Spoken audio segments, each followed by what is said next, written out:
Sir ongoing situations కొన్ని జరుగుతూ ఉన్నాయి. ఇంతకుముందు టికెట్ రేట్ల పెంపు విషయంలో మీరు అందరూ కలిసి వైఎస్ఆర్సీపీ ప్రభుత్వాన్ని కలవడం కూడా జరిగింది. సో దాని మీద ఇప్పుడు ఒక కొంత సిచ్యువేషన్ అయితే ఉంది. సో మీరు కూడా అక్కడికి వెళ్ళిన వ్యక్తిగా మీ తాలూకా స్పందన ఏంటి ఈ విషయం మీద టోటల్గా? ఫస్ట్ ఆఫ్ ఆల్ మన ఆంధ్రప్రదేశ్ ప్రభుత్వ అసెంబ్లీలో కొద్దిమంది పెద్దలు చేసిన కామెంట్స్పై మెగాస్టార్ చిరంజీవి గారు స్పందించిన విధానం ఏమవుతుందో అది సత్యం, 100% సత్యం, 100% సత్యం. అప్పుడు వైఎస్ జగన్మోహన్ రెడ్డి గారి హయాంలో ఆయన సీఎంగా ఉన్నప్పుడు, పేరు నాని గారు సినిమాటోగ్రఫీ మంత్రిగా ఉన్నప్పుడు ఇండస్ట్రీ నుంచి చిరంజీవి గారితో పాటు చాలామందిని వారు ఆహ్వానించారు. అందులో నేను కూడా ఒకరిని. చిరంజీవి గారు మాట్లాడుతూ నానుమూర్తి కూడా వచ్చాడు మాతో అన్నారు. కాబట్టి చాలామంది మీలాంటి మిత్రులు నన్ను ఈవేళ అక్కడ ఏం జరిగిందని అడుగుతున్నారు. కాబట్టి చెప్పాల్సిన బాధ్యత నాపై ఉంది. కాబట్టి నేను చెప్తున్నా, సత్యం చెప్తున్నాను మీకు. జగన్మోహన్ రెడ్డి గారి గవర్నమెంటు మా సినిమా కళాకారుని కానీ చిరంజీవి గారిని కానీ ఎవరిని కూడా అవమానించలేదు, చాలా గౌరవించారు. సత్యం. ఎందుకంటే కోవిడ్ కష్టకాలంలో సినిమా రంగం ఏమైపోద్ది అని భయోందనతో ఉన్న దశలో పరిశ్రమ పెద్దలందరూ కలిసి చిరంజీవి గారిని కలిశారు. పరిశ్రమ పెద్దగా ఆయన భావించి, ఆయన గౌరవించి నన్ను ఆహ్వానించారు. చిరంజీవి గారు స్వయంగా నాకు ఫోన్ చేశారు కూడా. అదేం సంస్కారం. అప్పుడు నేను ఢిల్లీలో ఉన్నా. నారాయణమూర్తి ఇండస్ట్రీ క్లిష్ట పరిస్థితిలో ఉంది. భారీ చిత్రాలతో పాటు సగటు సినిమా తీసిన ఇలాంటి వాడు అందరూ కూడా రావాలి, మీ ఒపీనియన్స్ చెప్పాలి, మనందరం ప్రభుత్వాన్ని కలవాలి, ప్రభుత్వం నుంచి మనకి ఏ సహాయ శాఖలు వస్తాయో మనం స్వీకరించాలి, మనం విన్నవించాలి అని చిరంజీవి గారు చెప్పడం, అందరూ మీట్ అవ్వడం చిరంజీవి గారి ఇంట్లోనే ఇది జరిగింది. అప్పుడు అనేక మంది వారు యొక్క అభిప్రాయం చెప్పారు. ఆయన్ని తీసుకొని మన సీఎం గారికి వద్దు నేను చెప్పారు. వారు సీఎం గారితో మాట్లాడారు స్వయంగా. అలాగే నేను కూడా పేరు నాని గారిని వెళ్ళి విజ్ఞప్తి చేశాను పందర్లో. అలా చాలామంది విజ్ఞప్తి చేశారు. ముఖ్యంగా చిరంజీవి గారు తీసుకున్న రోలు సెల్యూట్, హోల్ హార్టెడ్ టెలింగ్. పరిశ్రమ పెద్దగా వాట్ ది బెస్ట్ రోల్ ఈ ప్లేడ్ దట్ డే. ఆయన ఎవరు అవమానించాల, చాలా గౌరవించారు. మమ్మల్ని ఎవరు అవమానించాల, చాలా గౌరవించారు. మేమందరం అక్కడికి వెళ్ళాం, సమస్యలను చెప్పాం. సీఎం జగన్మోహన్ రెడ్డి గారు సానుకూలంగా స్పందించారు. పేరు నాని గారితో మాట్లాడి ఏమేం కావాలో మొత్తం తీసుకోండి అన్నీ మనం చేద్దాం అని కూడా చెప్పారు. ఇది జరిగిన సత్యం అండి, ఇది జరిగిన సత్యం. ఓకే, ఆ సమస్యలు ఇంకా ఉన్నాయి. Still it's going on. ఆయన ప్రభుత్వం ఇప్పుడు లేదు. ఇప్పుడు మన చంద్రబాబు నాయుడు గారి గవర్నమెంట్ వచ్చింది.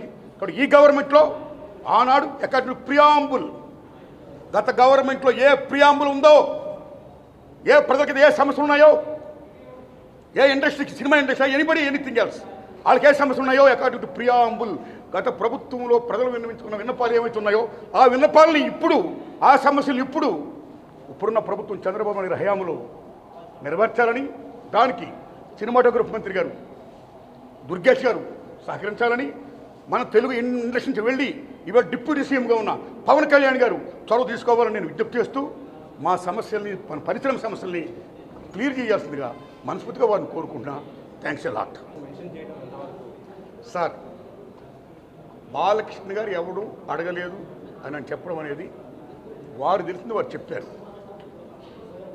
అది కరెక్ట్ కాదు.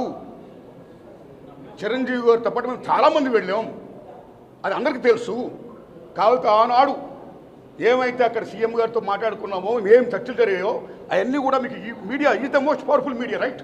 మీడియాలో చూడండి మీరు ఏముంది జరిగిందో, దట్ ఈస్ సత్యం, అది చూడండి. సో బాలకృష్ణ గారు తెలిసి ఉండొచ్చు, తెలియకపోవచ్చు అని చెప్పారు.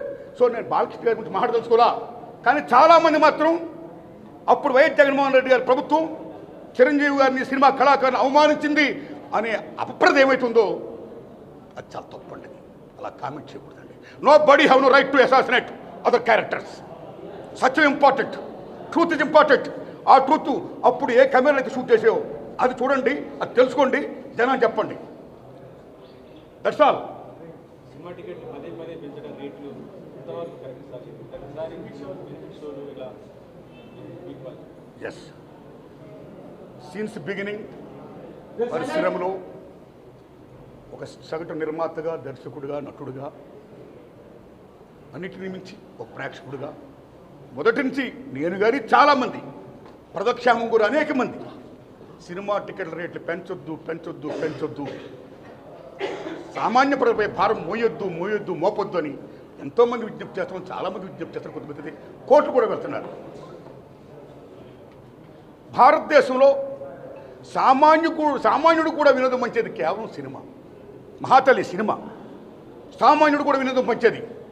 అలాంటి వినోదాన్ని కాస్ట్లీమైన్ చేయొద్దు అని మేము అందరూ విజ్ఞప్తి చేస్తాం, చాలామంది విజ్ఞప్తి చేస్తారు, కోర్టు కూడా వెళ్తున్నారు.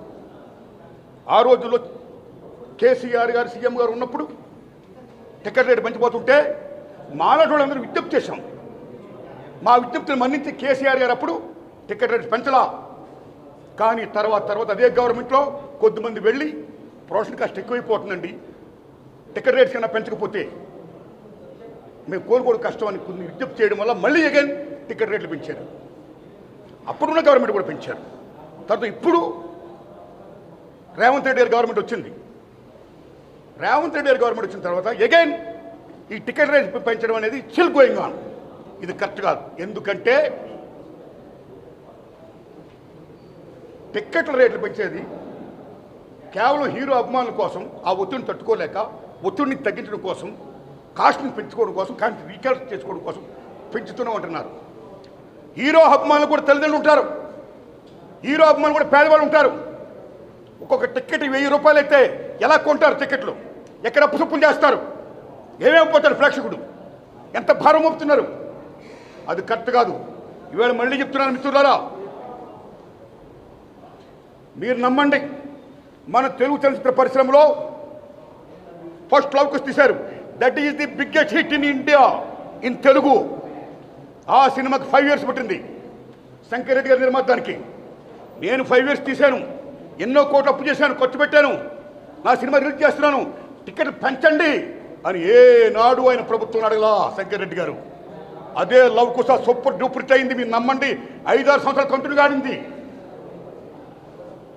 పళ్ళతో లాభాలు వచ్చాయి ఇన్ తెలుగు. లవ్ కుష్, టేక్ హిందీ, మొగలాయ్ ఆజం, షోలే. మొగలాయ్ ఆజం ఆసిఫ్ గారు తీశారు, 9 ఏళ్ళు పట్టింది. బోర్డని కోట్లు ఖర్చు పెట్టాడు ఆయన.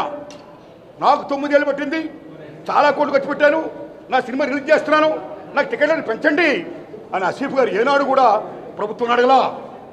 ఆ సినిమా సూపర్ డూపర్ హిట్ అయింది. ట్రక్కులో లాభాలు వచ్చాయి in Hindi. Take Sholay, GP SIP గారి సినిమా ది గ్రేటెస్ట్ హిట్. ఇన్ని కోట్లు పెట్టాం, టికెట్ పెంచండి అని జీపీ సిప్ గారు అడగలా. ట్రక్కులో లాభాలు వచ్చాయి, సినిమా బ్రహ్మాండం డబ్బులు వస్తాయి. That's all. You come to English, there is Ben Hur, there is 10 commandments. Cecil B D మీద చేసిన 10 commandments కానీ, బెనహార్లు కానీ, చార్టన్ హెస్టన్ హీరో బోల్డెన్ కోట్లు ఖర్చుపోయి.